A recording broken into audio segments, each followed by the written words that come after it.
بازارەکان مەزەندە دەکەن نزیکەی 164 میلیۆن ئەمریکایی کە دەگاتە نزیکەی لە 170 کۆی دانیشتوانی ئەمریکا لە دوای بۆنەی جەژنی سوپاسگوزاری کە بەهینی ڕەش دەناسرێت ڕوو لە بازارەکان بکەن بۆ کڕینی کەلوپەل و ئامێر. ئەم ڕۆژە دەبێتە بۆنەیەکی گەورە و تایبەت بەهۆی ئەوەی ئابووری باشە پێشبینی دەکەین کڕیارێکی زۆر ڕوو لە بازارەکان بکەن.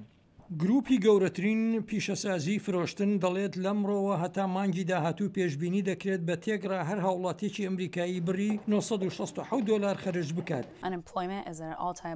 لە ئێستادا ڕێژەی بێکاری لە نزمترین ئاستایە وەکرێ کارکردن ساڵ بە ساڵ لە بەرزبوونەوەدایە. کڕیاران ئێستا لە ڕەوشێکی باشی ئابووریدان. بازارەکانی کاڵافرۆشان هەلی بۆنی هێنی ڕەش دەقۆزنەوە بە درێژکردنەوەی کاتەکانی کارکردنی بازارەکان و هەروەها داشکاندنێکی زۆر لە بەهای کاڵاکانیان ئەمەش بە مەبەستی ڕاکێشانی کڕیارانە بۆ بازارەکان.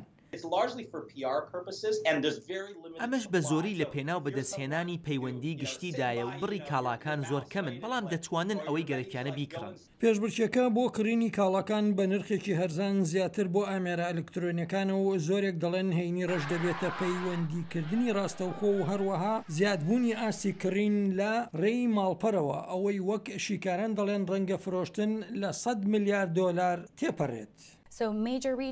زۆربەی بازارەکان وەک واڵمارت و تارگێت زیاتر تواناکانی ئینتەرنێتی خۆیان لەم بۆنەیەدا دەخەنە گەڕ. پێشبینی دەکرێت کڕیاران لە ئەمریکا لە وەرزی بۆنە و پشۆکاندا $680 میلیارد خەرج بکەن. بازارەکان هیواخوازن بەشی زۆری ئەو پارەیان لە چەند ڕۆژی داهاتوودا بەدەست بکەوێت.